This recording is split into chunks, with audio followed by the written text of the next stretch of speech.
basically, everything came to a head for me about 3 years ago, 3.5 years ago. I attempted suicide for the third time, in 10 years, and was diagnosed, was hospitalized Yeah. in Spain. So it wasn't in my language. I didn't really understand what was going on. And I was diagnosed with chronic depression and drug-induced psychosis. Okay. So I'm not going to do a big introduction for this video, but trigger warning, just so that you know, there are talks of suicidal ideation right from the get-go, and then sporadically throughout the video. Also talks of drink and drug abuse. Yeah. Here it is. Basically, the couple of years leading up to the psychosis and the suicide attempt in Spain, I'd basically kind of lost control a bit. I moved to Spain on a whim. I basically sold my stuff and just went, decided like a few days before I was going, and then just turned up, got a coach, turned up in Spain, didn't know anyone, didn't have any money really, didn't have a job, didn't have anything, and then sort of bummed about a bit, got a sort of a job, like a sales job. But I kind of off the cuff just created this character of myself, this almost a parody of the person I really was. Basically created this fictional character, and it just snowballed. What started as something little just snowballed. So I'd ended up basically just lying a lot, basically, but it was more an exaggeration of the truth rather than a straight out lie. Like, there were lies, but I say it was more of an exaggeration of the truth. It's like a fantasy world almost, this character I created, and I just went with it. And then as I got small parts of success and people and friends, obviously I came to the radio with you. You got me into the radio. I felt like something was happening. I thought like it kind of justified the behavior, and it wasn't like I wasn't thinking about it anymore. I was taking a lot of drugs. I was sleeping with a lot of people. I was like getting drunk a lot. I was living like a rock and roll lifestyle, basically, without the means to do it. And it just snowballed. I then ended up getting the biggest break and getting a role in a film, which I thought, oh, I've made it. I've actually made it. And I hadn't. Like, a lot of work goes into doing stuff like that. I thought, like, I can sit in now. It's going to rain. The phone is going to ring. And it didn't. And I had my first sort of dealing with psychosis after that, a few months after that. I just basically had this sense of grandeur, like real grandiose sense of myself. It just took control of me. I'd pissed a lot of people off. I'd upset a lot of people, but without even thinking about it. As I say, because the small success, the small wins, justified it to me, I think, subconsciously. So I didn't think about it. Then it all came to a head for the first time. There was no suicide, but the psychosis, where I believed basically everyone was out to get me. Everyone was an actor. Everyone in my life wasn't real. Everyone was a fictional character, basically. Where I'd portrayed this character, everyone then became a character around me, which was an extremely scary place to be, especially being somewhere where I didn't really know that many people, certainly not well. And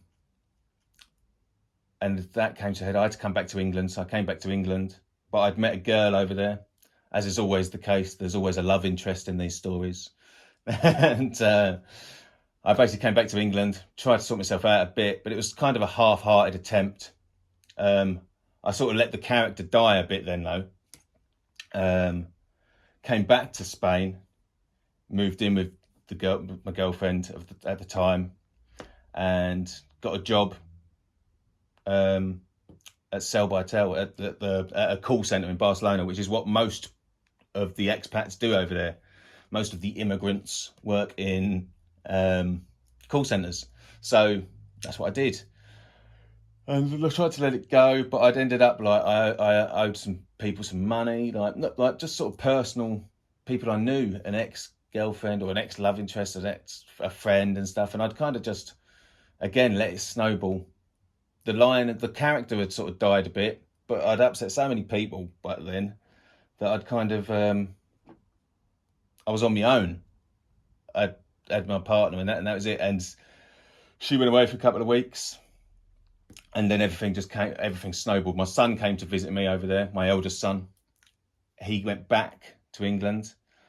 And then that was it. The day she came back, didn't know what to do with myself. I was like, I've had enough. I thought that some of them feelings were coming back of like being in danger, something's going to happen. And I was just like, you know what? I want out of this.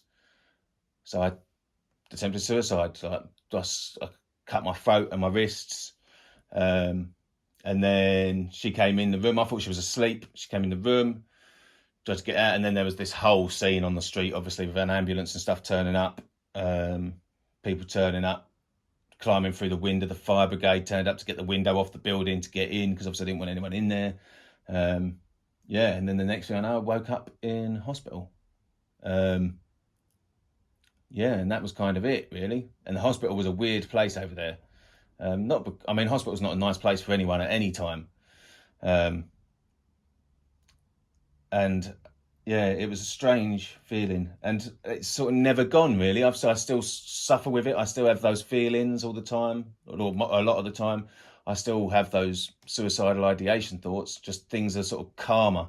Since I've been on antidepressants, I'm not on the anti-psychs anymore. And obviously, a lot has changed since then. When I came back, I sort of carried on with the drinking and somewhat the drugs. But yeah, that sort of stopped all that now. And the last sort of couple of months have sort of been the clearest in a long, long time. So I want to get back. We'll come back to your sobriety and the past couple of months, because you've done a lot of work the past couple of months. Yeah. But let's go back to some of the darker stuff. Yeah. If that's okay. Yeah, of course. It's interesting.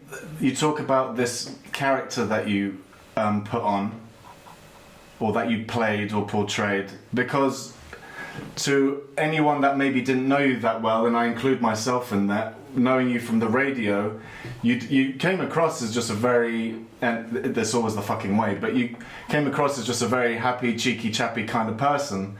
But I never picked up anything obnoxious about it or fake. So where does the James and the pretend James differ? Like what do you feel like you were adding to who you are, which wasn't you? Does that make sense? Yeah. What was the character and what was James? I think it was more the exaggeration of what had come before then. So like the being a musician, well, I was a musician. That wasn't a lie. It was just the exaggeration of the success, I suppose. The exaggeration of how ingrained it was in my life, or how much I relied on doing that. There was a lot of sort of all the gear, no idea, that sort of superficialness to it. Which I think everyone has to an extent. Definitely. In most things. Especially in industries like music and radio and media. Yeah. Right? Yeah, exactly. Everyone has to portray some sort of character. But it just... I sort of convinced myself that was the be all and end all. I wasn't like going out and trying to earn money and stuff. I was just sort of bumming about, but living this lifestyle as if I was like some celebrity. It was What do you feel was more or is more detrimental to your mental health? Was it the fact that you were putting on this character, or was it the fact that you were beating yourself up so hard about it? Because I remember you saying at one point, I remember you apologized publicly to everyone that you had lied to, and you did this big public apology, and you made it sound as if you were a really bad person. And I was like, fuck, he's so hard on himself. And I couldn't figure out what you had done that was that bad. So what do you think was more detrimental to your mental health? Was it the fact that you were playing this character and lying, or was it how you reacted to yourself? I think it's both, because I think in terms of myself, it's difficult to find worth in how I feel about myself. Like, I know there is. I see it whenever my sons look at me. I see it whenever my girlfriend looks at me. I know that I have worth to some extent. Like, well, I know I have worth, but it's feeling that way about myself. When I look in the mirror, I don't look at myself the same way they look at me. Yeah, right. Yeah, I believe you. I believe you. But so the lying, it was like, there's just no need. Like, and I kind of just felt silly then. And I just felt silly. I felt embarrassed. I felt humiliated. Yeah. And I'd kind of brought it all on myself at the end of the day. Yeah. I mean, ultimately, you're in your own head. So however you feel about yourself is always, you've brought it onto yourself about how you feel. I'm just wondering, how much control did you have over how you felt about yourself? Like, did you have these self-sabotaging ideas about yourself even before? Is this something that you've always dealt with? Yeah, definitely. The self-sabotaging thing I've carried for years and years. I can think of so many opportunities I've had in life, whether they be work orientated or just opportunities. And I don't know, like, getting the opportunity was kind of a success for me. Like, I'd get the opportunity and then I'd ruin it. I'd go and, like listening to your video, for example, about the drinking. I would do that. I would get the opportunity and I would go out and get drunk, celebrate it, and then that's it. I've now fucked that opportunity. Because, I don't know, it was like the idea was always the attractive part, like, getting it was enough for me to go, yeah, I've done it. Yeah. Right, it's and fucked up. It's fucked up, isn't it? Yeah. And I didn't know, so I've always done that. I've always had that self-sabotaging thing and the suicidal ideation, and that's kind of where the worth comes in, because I've always fucked those chances up or those opportunities. I didn't really, it's just like, how do I change this? How do I change this pattern of behaviour? How do I change this feeling shit about myself at the time? Because whenever someone was nice to me, I'd like be a twat back somehow. Really? There'd be some way that I'd fuck it over, like, or fuck it up. Like, I never experienced that with you. No, it's not everyone. It's not everyone. It's just that relationships with girls and things like that, basically, that were always an issue. I mean, I've never had this is the most stable relationship I've had. Yeah. It's really difficult to have healthy mentalities towards other people when you've got such a toxic relationship with yourself to yourself. It's as fucking cheesy as it is. Like, if you can't love yourself, you don't have the ability almost to give it out. But the fact that you beat yourself up about it so hard, it's like, at what point does it go from self-sabotaging thoughts and having a bit of an unhealthy relationship with yourself to actual suicide? What's it called? Ideology? Suicidal ideation. Ideation. So does that... Ideation, yeah. Does that mean, like, fantasizing about suicide a lot? Yeah. How you would do it, where you would do it, and, like, making... basically planning. Making plans and stuff. And weirdly, even that is something I've thought about pretty much daily, I would say, since I was sort of 14. Wow. Like that. That's strong. The planning, like the planning and stuff wasn't always there, but the thought of it was always there. I remember having a chat with an old manager of mine, a guy I like really like think a lot of the guy, really respect him, admire him, and I remember just saying to him one day, just out of the blue, like, every morning I come to work, I stand on that tube platform, and I think about throwing myself in front of that tube as it comes into the platform. And I was like, I think that every single morning. Fuck. I come to work, and I don't think he really knew what to say. He was just a bit like, whoa, what the fuck, man? Yeah. But it was, and that's how it was. And it's like, When you I told couldn't him, were you telling explain. him, was that like a reach out for help, or was that just you had to I get it think out so. of When I you? looking back, I think it was a reach out. I think it was like, I need help, man, and I don't know who to ask for help. I don't know where to go. And living in London, it's quite difficult through like doctors and stuff to get help because there's so many people That are unwell. that the waiting lists are so fucking long that it's like, and there's not enough people in the system working, and obviously particular governments like rip those systems apart. So it's like So, so difficult. so I mean, you've obviously been like, well, I say obviously, it looks like from an outsider that you're proactively trying to help yourself, right, on a mental side. What kind of strategies do you put in place to keep control of suicidal thoughts now? Or does it still is it still as does it still like come into your head as much as it used to? It still comes into my head a lot, but the idea of planning and stuff has gone. And I have like good That's days and bad progress. days. Yeah, like, I have good days and bad days.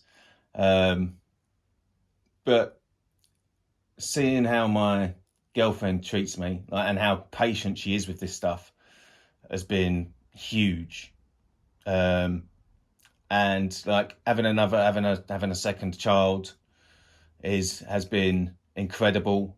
Um, Still, it doesn't stop it, but it's like, and that's something again that's I actually beat myself up about that. I've got better with it, but this people talk about their kids like, oh, it's I don't know how to explain it. Like, the second I saw this child, I knew that I was never this, never that. Oh, I'm going to be this, I'm going to be that, and like, I don't think I had them feelings. Like, I had the feelings of love and stuff like that, but it Yeah, didn't stop me wanting to harm myself. yeah. Like, um, which then made me feel like an awful person. Yeah, then that's the next thing to beat yourself up about. Yeah, exactly. Yeah, I mean, it seems like your brain's got a way of like it's looking for something to fulfill its prophecy of beating yourself up about something.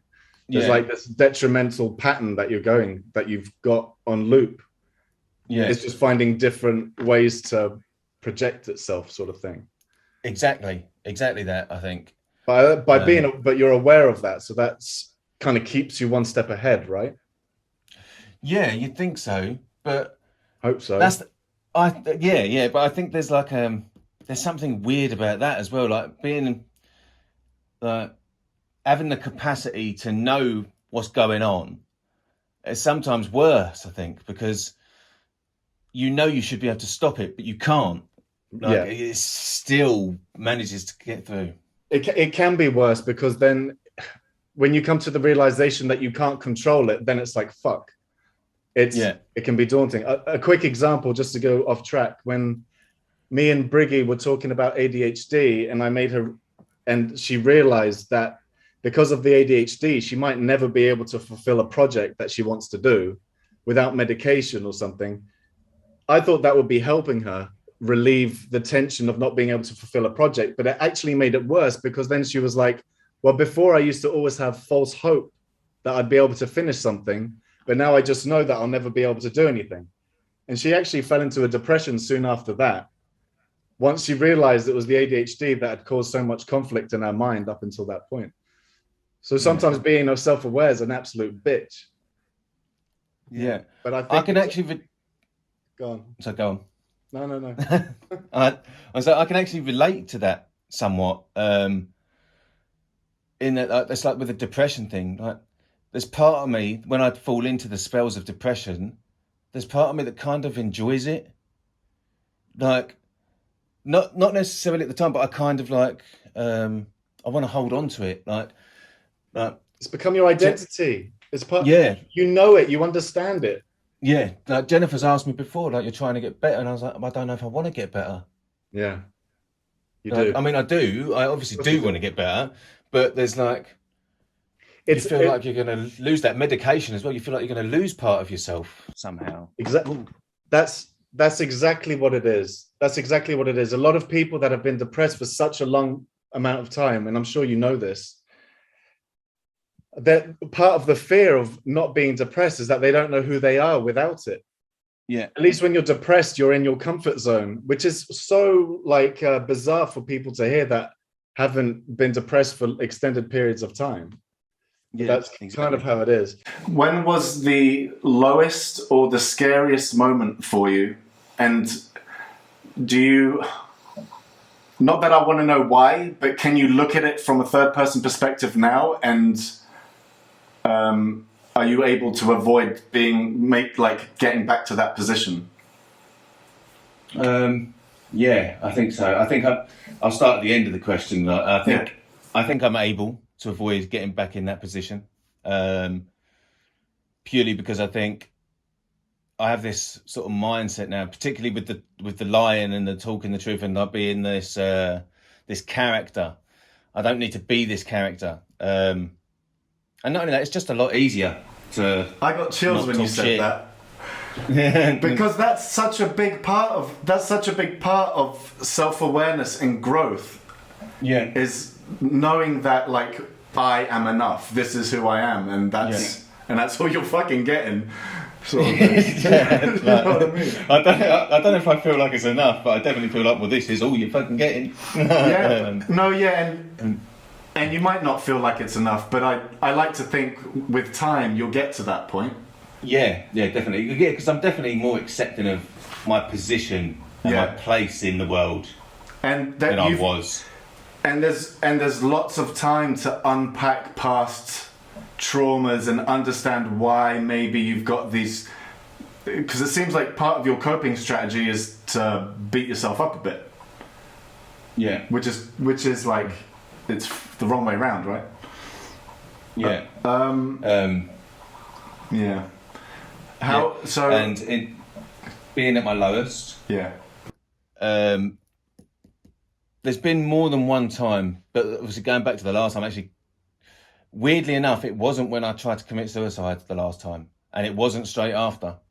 When I woke up in hospital, I was angry that I woke up. Right.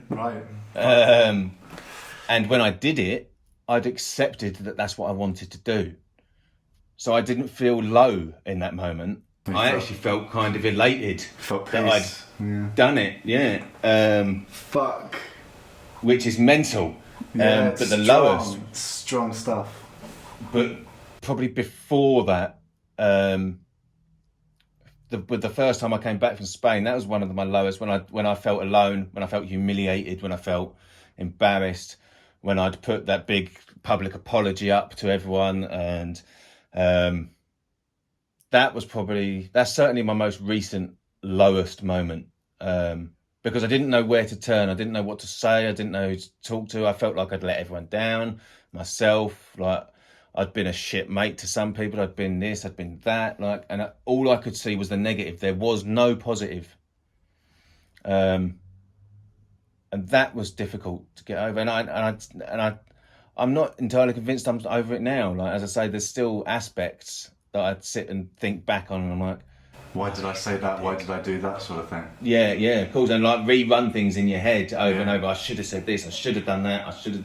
Like, I'm a fucker for that, and my brain's a fucker for looping. Yeah. But the looping, that's usually the start of something bad when I start to loop, because then I go quiet.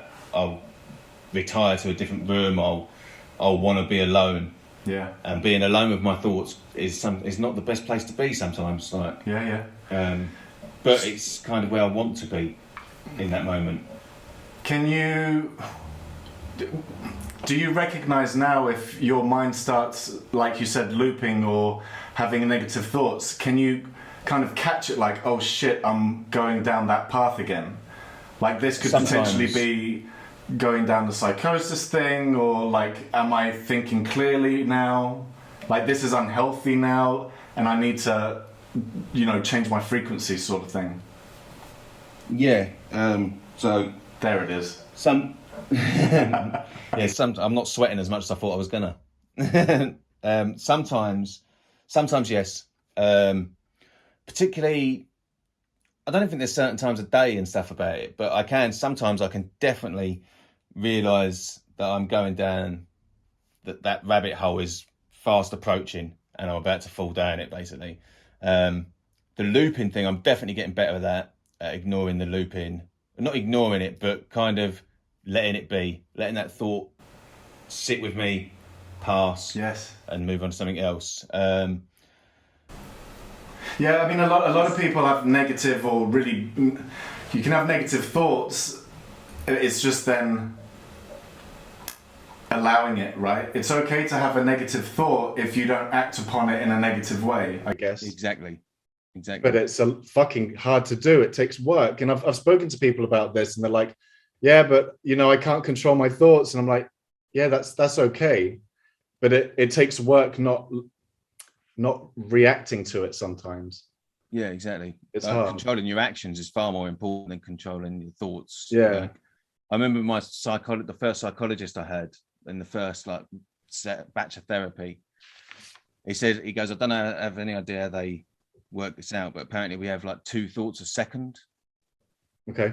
So how that thought, then that's the one that ping, you're like, whoa, and then it stays and manifests into this monster almost. Yeah, it can do, can't it? Yeah. Whatever you think can change the next thought.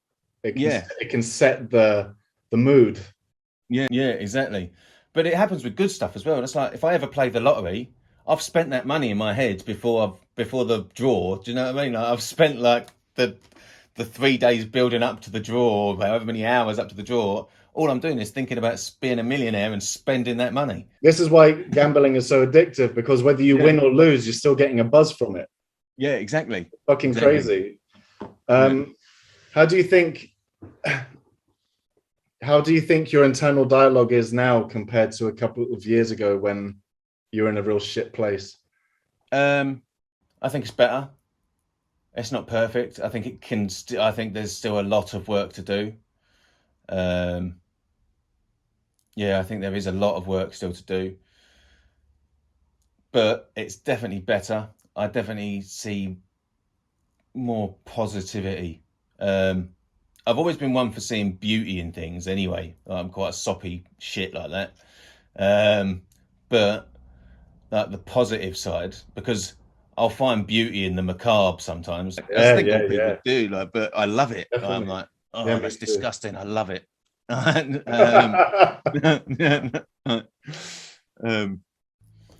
But it's like I definitely see more positivity in my life now and around me, and I'm able to embrace it more than I was before. I'm still quite standoffish at times. What, with people? With people and with those feelings. I still struggle with Christmas and birthdays and things like that. So are you standoffish from feeling loved? Is that what you're saying? Definitely. Yeah, definitely. Yeah. And just people being nice. I'm kind of weird about it. I'm okay with it, but I'm weird. I don't know how to say it. It's like I'm that typical English person in that you don't know how to say bye to someone that kisses and hugs goodbye. But deeper than that, do you feel like it triggers you a little bit because you don't believe it? Is that? I don't feel like I deserve it. Fuck. Yeah, of course. Yeah, that would make sense. Yeah. Where does that come from, mate? That comes. Having had 2 batches of therapy since I've been back in England, I'm pretty sure that comes from my childhood. That comes from. Of course, it fucking does. It's got to be.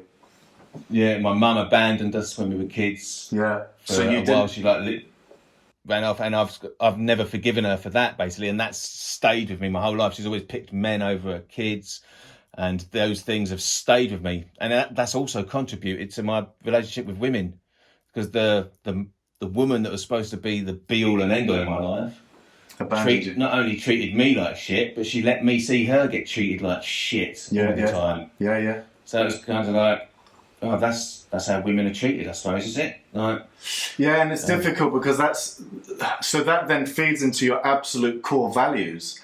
That's like at your depth. That's like who you feel you are as a person. So it's really difficult to override that.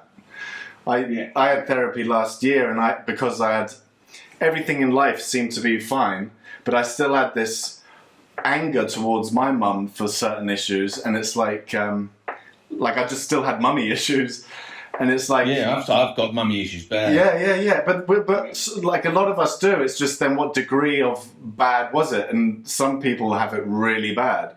Like you went through a very well, it was really bad. Basically, it was a rough one, right? And I mean, it took me a long time to be able to. This worked for me, right? I'm not trying to like smear my therapy on other people. No, of course not. But I had to get to a point where it was like, I'm angry at my mum, and I can put that in this box, and that's okay. And I don't have to fight it, and I don't have to get rid of it. And then I can look at the rest of it. Like, because there was more to my relationship with my mum than just feeling betrayed and rejected and anger. Do you know what I mean? There was other stuff. I'm fortunate to have had the other stuff. Do you know what I mean? Yeah. But it took a long time. But I realized that my relationship with her isn't my relationship with women in my life now. But luckily I figured this out before I ended up with Briggy. During. So I guess your partner knows all of this, right? Yeah. In fact, nearly every serious girlfriend I've had, semi-serious girlfriend I've had, they all hate my mum. Because especially like my exes, I don't know one of my exes that has anything nice to say about my mum, and I think it's because they see the damage that was done to me and that I've not been able to let go of all this time. Do you want to let go of it? Yes and no. There's still part of me that kind of hopes it can be fixed, and I know that it never will, or certainly not anytime soon. Because basically it came to a head when I came back to England after therapy. So one of my goals in therapy was to try and fix this relationship with my mother. And my therapist, he obviously knew that they see this shit all the time. They know what's going on. And he said to me that, because halfway through, he asked me if my goals are still the same. And then obviously goes deeper into that goal. And it basically got to a point where I knew it wasn't going to get better. And I've accepted that now. We don't talk. Like now, we don't talk at all. And it's kind of better. And weird. This is the upsetting thing for me, and I think for my certainly for Jennifer, my partner now, my girlfriend now. She's my mum's like one of my triggers. If my mum is involved in my life in some way, or there's something to do with my mum, like she worries, and so and my sister, and that they all know it. They all know that it's a trigger for me, and it can set me down that proper depressive spiral, or this self-destruction mode sets in. And how quickly can that trigger change you? Is it instant, or it can almost instantly. So the biggest argument, me and my girlfriend, my current girlfriend Jennifer, the biggest argument we've ever had came about. She took our son to meet my mum for the first time, and I arranged it. I wanted her to see him. So a grandchild. So I wanted this to happen, but when she got home, I'd been stewing on it all day, just stewing on it. And when she got back, I just exploded, and we just ended up having this almighty argument, like over nothing, all because I couldn't deal with the feelings I was having about my son being with my mum. Yeah, of course. Like, it was crazy. The amount of pain and damage that you went through because of your mum, and then you know that the two people that you love the most are seeing her. It's a head fuck, right? Yeah, exactly. And it was, and Jennifer's uncomfortable with the idea and stuff now. So now it's down to my sister and my brother if she has a relationship with him. That's up to them, but I'm not having anything to do with it. I mean, it's a shame, but sometimes for people's to have the healthiest life, sometimes you have to get rid of family members, because some family members have their own issues that are way beyond our fucking repair. And that's it. There's part of me that can sympathise with my mother to some extent. She was a teenager when she had me. Both my parents were teenagers when they had me. They were kids themselves, you know. Fuck knows what damage she picked up from her parents or whatever. Yeah, exactly. Everyone's, it's just generational trauma, right? Yeah, exactly. And she's manic depressive, chronic depression as well. There were times when we were kids we couldn't get in the house because she'd locked the door and she was in bed. Right. Like, and this is like 3 o'clock in the afternoon. We're getting home from school. Like, we'd have to have tea. Like, have to have dinner, like with neighbours because we couldn't get in the house and things like that. Yeah. So it was like there was all these weird things like that. And as a kid, you don't understand what that is. Now I can understand it a bit more. But there's, as I say, there's more to it. Like, so, yeah, it is a difficult one because it's my mum. Like, you only get one, and so yeah. And I see all these like how important people's mums are to them and stuff like that, and that makes me angry because I know that because it's like that's meant to be like that for me. Why isn't it like that for me? Like, why couldn't my mum do that for me? Like. And it makes me resentful, I think. So, I mean, there's definitely a part of you that's still learning to accept it for what it is, right? Yeah, definitely. You don't want it. You don't want to be handed this card, and you want to be able to change it, even though you know you might not be able to. Because I remember, like, my mum passed away when I was 25, but throughout my teens, she wasn't physically abusive, but she was definitely psychologically abusive, and she was a bit of a drunk, and so most nights she would come home and then she would give me all this rage and like damage, and everything was my fault, and she a couple of times blamed my father passing away on me, and I was a teenager, like stoned, and like, what the fuck is going on? And I didn't even realize how much it was breaking me down until I looked back on it years later. And then when she passed away, there was a part of me which was like relieved, and part of me that was angry, because it was like, you fucking bitch, I didn't even get to like sort out the problems that we had developed. Never got to like question some of the things that she said. And it took me fucking ages to come to terms with the fact of like, well, it is what it is at this point. Now all I can do is make sure that I recognize when this is an issue that I've got with her and not with someone else. Yeah. But it's so difficult, and I feel like I've only really got to a place where I'm good at it the past couple of years, but it's a fucking nightmare.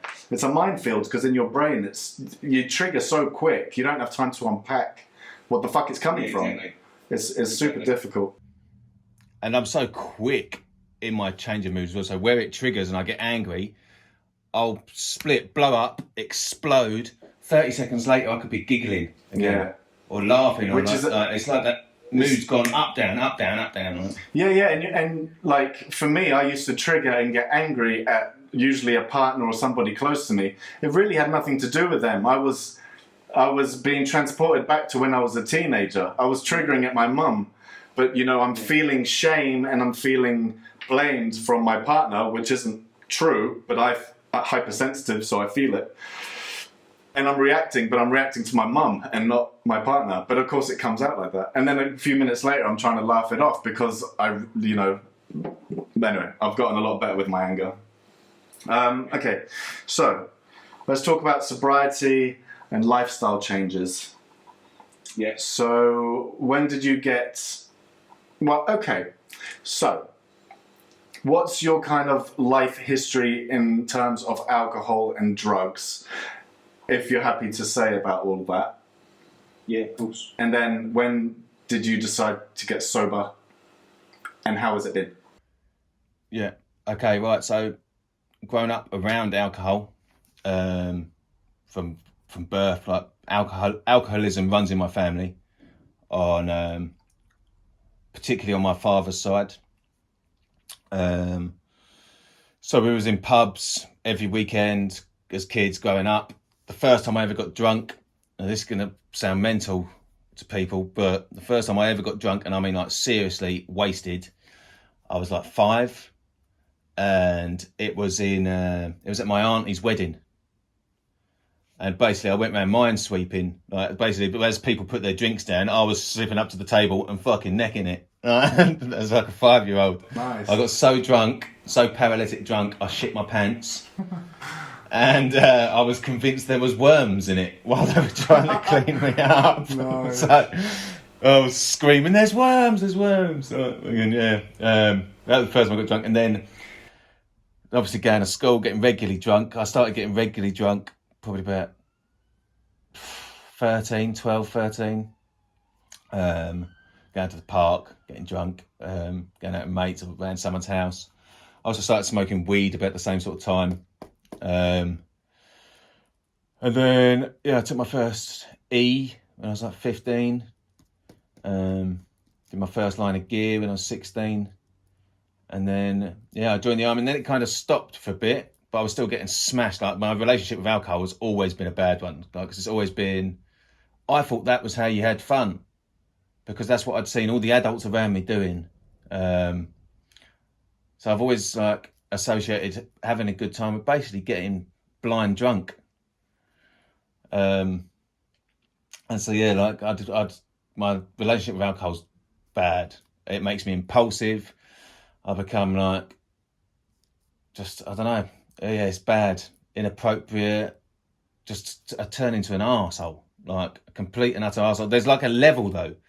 And friends and partners have said this, that I'll get to a point and then it's like my eyes glaze over and I become a completely different person. That's the damage. That they don't recognise. Yeah, and they say like, even just looking at me, they know that I'm not there. They're like, this is not James. Like, I don't know who this person is in front of me, and they filmed me, and I hate seeing it. I hate seeing videos of me drunk. Like, I hate talking about nights I've got drunk. I don't want to hear it. Like, even if I haven't done anything bad, I don't want to hear it. Like, I'm like, no, shut up. Drugs wise, well, mostly I took most drugs because I was drinking. It was like, let's add to this. Yeah, it goes with bad cocktail. It's like, let's get really fucked up. Well, I'd stay awake for a couple of days at a time, like more than a couple of days at a time sometimes. And just, be a fucking menace to the world. I mean, everybody's different, but I feel like we've got quite similar journeys when it comes to drink and drugs and this this dark side that, well, I call it the dark side, like when you've had that one drink too many and your eyes glaze over and you become this other person. That was always my problem. And it was always the people I was closest to where I would become this fucking monster. Yes. And if they ignored me, I'd be like, how dare you ignore me? And if they replied to me, it'd be like, I can't believe you fucking said that. Like, you've got no chance of winning because I'm looking for damage. You know, it's pain looking for pain to fulfill the damage. That's what we've been shown. That's what we were modeled as kids. That's all we know, like at our core. It's a fucking mess. It's like I'm looking for a way to be the biggest cunt I can possibly be.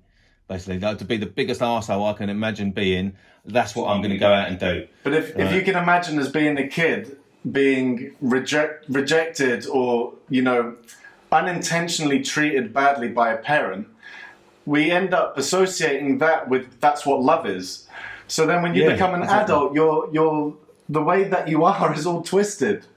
So then on some level, the people that you love the most, you treat the worst because that's what it's wrong, but it's like the hard wiring is all about that. It's fucked up. Yeah, it is bizarre. And it's damaging. And I've never been someone that could just have one. I don't know how people do it. I've never understood that. No. I don't want to sit in a pub if I'm not drinking. I just don't see the point. Drunk people are fucking boring if you're sober. Well, not only are they twats as well, a lot of them when you're sober. I'm like, God, you're annoying. Are you this annoying when I'm drunk as well? Like, and then you kind of realise how annoying you are when you're drunk, I think. But when you're drunk, you think you're the shit. Yeah, definitely. Especially if you've had a couple of lines of cocaine as well. You're like, fucking, I am the fucking man. That was a good night. Dick like an acorn at the moment, but I am the man. When have you stayed sober? How long have you been sober for now?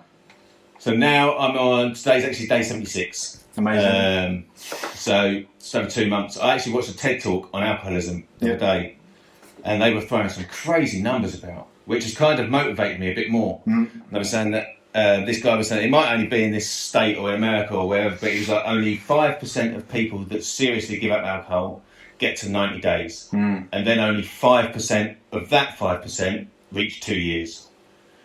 So I was like, well, I'm gonna fucking be in that small number. Like, so now it's like, no, God, it's become this challenge. I'm like, right, fuck you, you twat. I'm not being a statistic. Yeah. Or I'm being on the good end of that statistic. How difficult has it been for you getting sober? Because it kind of sounded like when you got sober, you seemed very sure that you were going to be sober. It didn't seem. It wasn't like a half-hearted, like, oh, I'll give it a go. It was like, it seemed like you were pretty sure it was going to happen. Yeah. So I'd tried it before. Yeah. I'd had periods of not drinking. I'd smoke more weed instead of go out on the piss, because I think, like, if I'm stoned, I don't want to go out. And then, the other drugs, obviously, as I say, they tend to come with the alcohol. So if I don't drink, the other drugs sort of just go away anyway. So I've done it half-heartedly in the past. It's always been for someone else. It's always been because, I'm trying to save a relationship, or I'm trying to save a job, or something along them lines. That's what I say. Your video and it was so relatable. Like, so many things you said in it, I was like, "Fuck, man, that is me." So what changed it for you this time? Why were you so sure this time that you wanted to do it? Right. So I started running because I got fat when I got after the last suicide attempt. I came back to England and I got fat. I put on like nearly 5 stone in 3.5 years, and I was like, "Fuck this." Started running.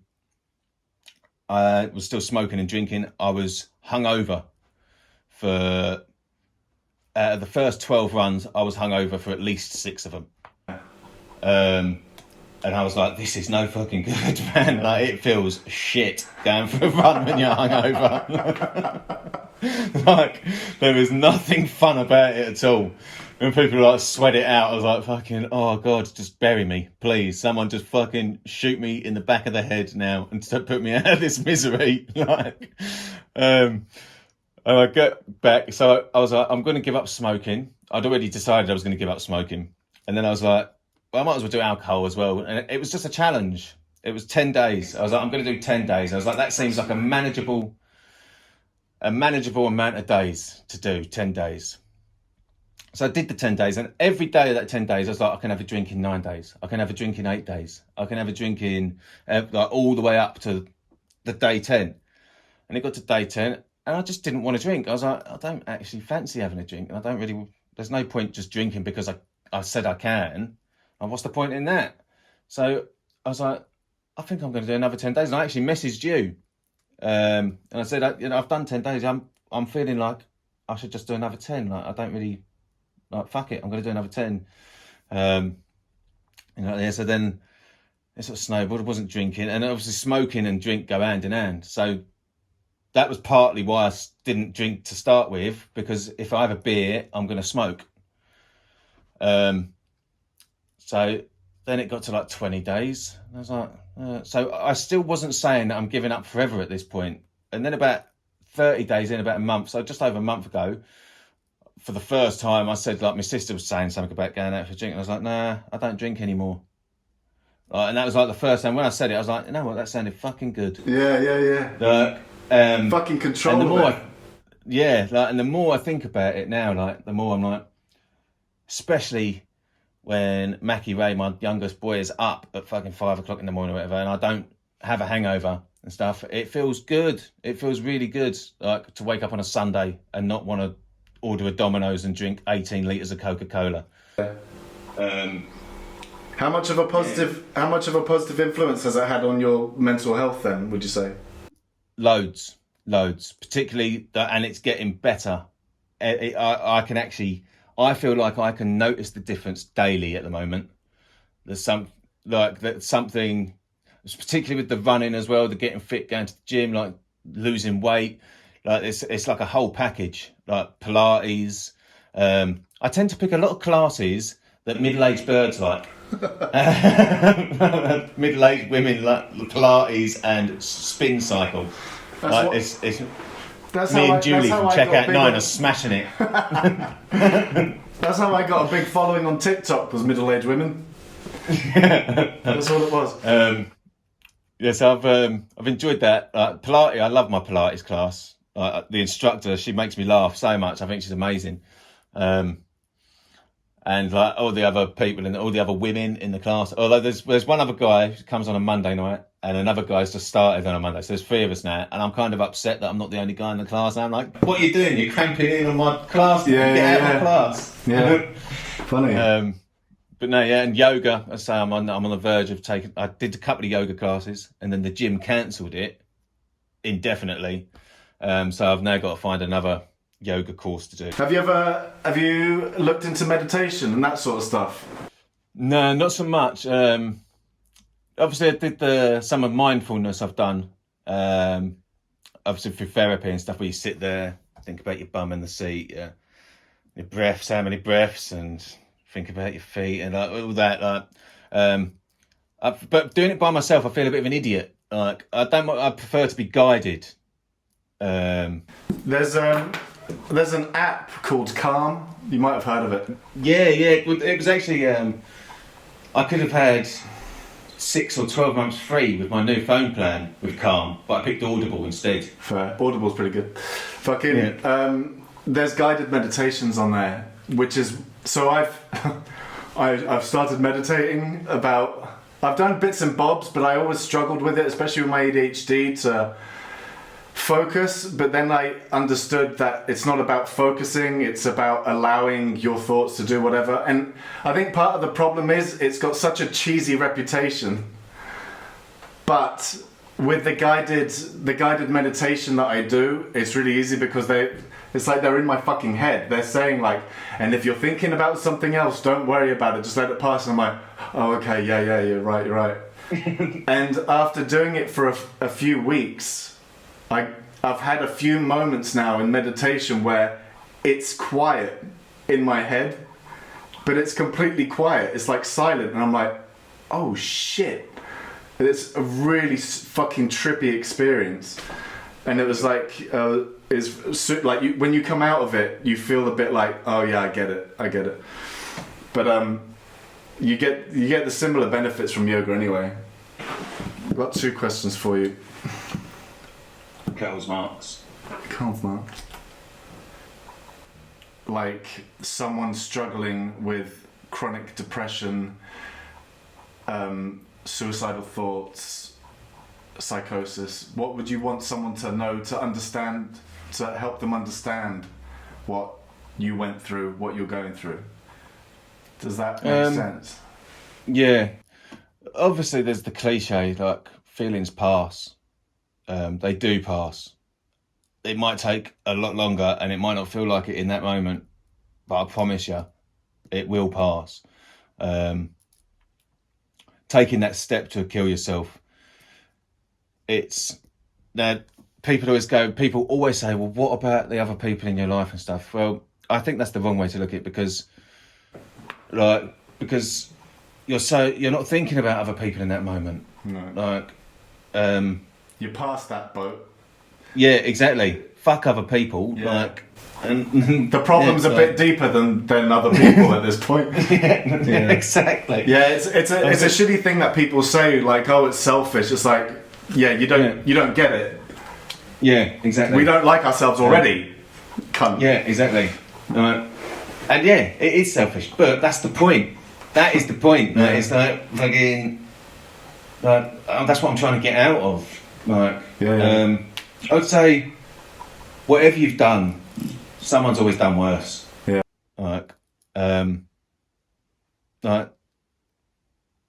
Whatever you've done, someone's always done worse, and you're gonna have better days. Like, there are days you're gonna have better days.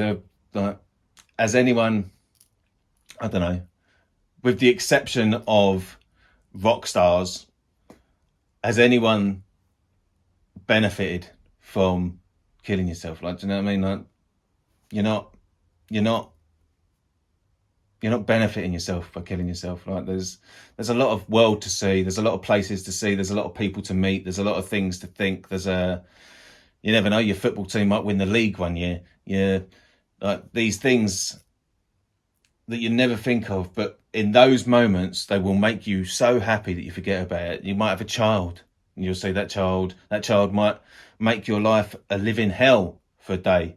But I can assure you one thing, you're not thinking of killing yourself while you're wanting to beat the shit out of that child. Right.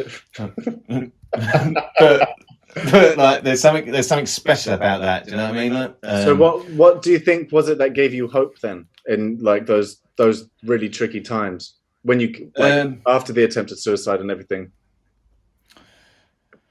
There must have been a moment where there was like a little bit of hope for you to just keep going. Yeah. Well, it started off. I just kind of. It started off. I still felt like I was doing it for other people. I say it's only really the last few months where I've actually started to have real clarity on what it is I'm doing, what I want to achieve, the small goals, there's baby steps I can take to make my life better. Before that, I still felt like I was doing it for other people, particularly family members, particularly my sister and stuff like that. It was like I feel like I'm only alive to stop other people being upset. That has passed a bit now. Now that I know there are things like, so with the running, hitting my first 5K felt fucking amazing. Like it was like, yes, like now let's do 10K. Now let's do this or whatever. And it's now that I'm finding myself adding little goals with Mackie. I can't wait. Like he's got a couple. And as sad and materialistic as it sounds, there are things that I can't wait for. Like he's got a little Fred Perry that he hasn't worn yet, and I can't wait to see him in it. Especially with his like big, fat, bald head. Like he's gonna look like apart from looking a bit like a Chelsea fan, he's gonna look like he's on his way to a specials concert or something. You know, I'm gonna love it. Like I've got someone to live vicariously through now. Yeah. Like in a positive way, not in a. Yeah. I know what you mean. No, I'm not. He's not going to be going to beauty pageants. Right. Like, What I could have been. yeah, exactly. That helps. I've got a woman that thinks the fucking world of me, and I think the world of her, and it's special, you know, because like it's not to say that I haven't been in love before, but it's like this clarity, this last couple of months particularly, where I'm getting fitter. I can see physically the benefits, and mentally, like, don't get me wrong, I'm still a bit of a twat, but like You're allowed to be a bit more twat. positive twat. Yeah, exactly. Like, and there's things like there's things that are good now. Like I want us to do things together. How important has good communication with your partner been with this whole process? Amazing on her part, and mine as well. But I'm very reluctant to open up to her. After therapy, I always felt amazing because I'd just spent an hour talking about me, whinging. Do you know what I mean? Like, I was always like, oh yeah, I feel so much better. But I've been very reluctant to open up to Jennifer, and she's had the patience to put up with it. It gives me the space whenever I feel like I need it. Yeah, and it's that has been something else. Like it's only sort of now I can appreciate it, because at the time it was like I didn't really get it. It was almost like subconsciously I was testing her as well. Does that make sense? Yeah, it does. I think it's a coping strategy. You're protecting yourself from being fucked over again by someone you love. Yeah. Yeah. Or someone that you want to go down that route with. Yeah. So, well, I don't want to get into like chatting about relationships, but with time, do you feel like that's something that you can grow to get better at? Is that opening up and the communicating with her, and is that an idea that you're open to and like would like to go towards? Yeah, definitely. But baby steps, because I feel like you've had a whole lifetime of stuff that you need to unpack and work from. Yeah, you know, and it's like as long as it starts, having a child together is a benefit in some way where that's concerned, because I think he's crying. It's a benefit in some way because we have to be completely open with each other where he's concerned, in terms of his needs and what's the matter with him. So that is that's like practice. Does that make, like, you know what I mean? Yeah. You're because- practicing doing that on a certain subject, so that can work on other bits. So like when she's at work, and I've got him all day, she wants to know what's going on with him. Or if anything happens, I've got to let her know, and vice versa, you know. So it's like, it's getting better with things like that. And it's her family have been amazing to me as well. Her family have been very welcoming of me, which has been really helpful as well. It's been difficult as well, like to handle myself, but it's like seeing how they are, because they're really family orientated, and they're like, I don't know, you can clearly see they all adore each other. Whereas I sit in a room with my family, and I think you can see within sort of 10 minutes, I want to kick my brother's head in. Like, I want to headbutt my uncle. Like, it's like, oh, who are these creatures that have spawned me? Like my dad and my sister, I have an amazing relationship with my grandparents. But yeah, everyone else, like, I love them dearly, but I wouldn't want to spend a week with them. Family relationships are complicated, man. Yeah, especially when there's damage involved. Yeah. Do you how far into the future do you look with all of this, or do you, like you've said a few times, like baby steps? Is that consciously not to overwhelm yourself with it because you know it's working the way it's going? Yeah, so definitely. So with the fitness thing, that's kind of put this mindset to me. So I now see Mondays as the start of a new week. So a week is 7 days is a manageable amount of days for me to think about. So Monday I do this, and routine is ridiculously good. Like, has been amazing, and I think, I've always dealt well with routine. Actually, it's something that I want, and I haven't always had. But setting it myself kind of puts the chaos into structure, doesn't it? Yeah. So having that sort of, hang on, I've lost my chain of thought there. What was I going on about? Not looking too far into the future. That's it. Yeah. So 7 days is a manageable amount, but we do have other little plans. So, we have our own little plans that we want, and we've got like ways of putting aside a little money to make that happen. And that's without going like too far into the future. That's only a couple of months away. The thing that we want, that we're trying to put the money together for, it's like, put the money together for that. But that is a target. That's something to look forward to. But it's not too far away that it's a million miles away. But it's close enough that we don't have to think about it too much right now. We can concentrate on the day to day still. I think that's the best way, isn't it? I think whether someone's had like mental health issues or addictive issues or anger issues or all of those, like working on every day at a time, like just today, and not overwhelming yourself is so important. And then for me, if I have a bad day, because I'll often have dips, just for no reason, just because my brain wants to have a dip, and then not beating myself up about it and just being like, this is fine, this is okay. Like the last 2 days where, we were supposed to do this interview 2 days ago. Yeah. And then that day I was so tired, not just physically, but like psychologically tired. And I was like, I haven't got it in me. And that's okay, and that's fine, and I'm going to move forward. Whereas before, my old mindset would have been like, what are you doing? You've let them down. Why are you even doing YouTube? This is pointless. Just stop while you're ahead. Blah, blah, blah, blah, blah, blah, blah, blah. And I would have got myself to a point where I'm like, fuck it. So just like taking it day by day really works for me. Yeah, it's actually, because I've done that a lot myself, like where I've let people down and stuff. I've had these big plans and just one thing will go wrong. And that's it. I'm like, fuck the world, and just stop everything. Do you know what I mean? Like, right. It's such a fucker, isn't it? Yeah, I actually think we've had this experience together somewhat with the Jefe de los Guiris thing we started. Like, went out and filmed. Yeah. Spent a day. I nearly got us arrested. Having a cup at a train station. You got angry.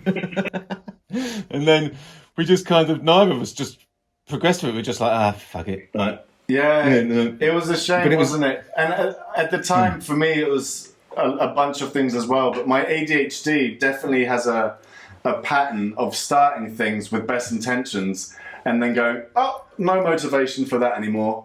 Can't do it. And then the self-hatred kicks in. It's like, oh, well, we'll just have to avoid this for as long as possible now. And then... sometimes that includes people. Just don't talk to that person for as long as people like... Definitely. Definitely, because you've already made up your mind what they think about you now because of it. You know what I mean? Exactly. I've got some good friends for this, like in terms of like they understand. Right. One of my best friends, he said, and he's always made comments on it. He said, like, he'll message me, "What are you doing on Saturday?" And I won't answer for a month, but I'll answer the question he asked. But I'll answer it like a month later. Like, and it's like, you're a fucking twat. Like, I wasn't asking that. But that's kind of become like a amusing thing there. But yeah, I won't answer people like that's why I turn my tics off on WhatsApp and stuff like that, because I don't want people to know that I've seen their message and I just don't want to answer. And I don't even know why I don't want to answer. It's just well, yeah. I mean, you don't want to let people down if you don't answer. yeah, exactly. You don't want them to know that you're purposely not answering. It's a vicious thing, isn't it? Yeah. The amount of times I've said yes to going to a party and I just don't turn up. Oh man, all the time. I've done it all the time. Yeah, or I do the backdoor boogie. I'll be there and be like, this ain't for me. 5 minutes. I'm going to the toilet and I don't turn back up. I am out. Well, when I started going sober in Barcelona, I tried desperately to stay sociable, but everything sociable involved alcohol. Especially there. Yeah, and so I'd always go for like 20 minutes, get paranoid, and then just find whatever possibility to fuck off, and I wouldn't say goodbye to anyone. Yeah, and same. I'm like, same. oh God, I'm that guy. I'm Yeah. I'm the guy that came sober, stayed sober, and then disappeared.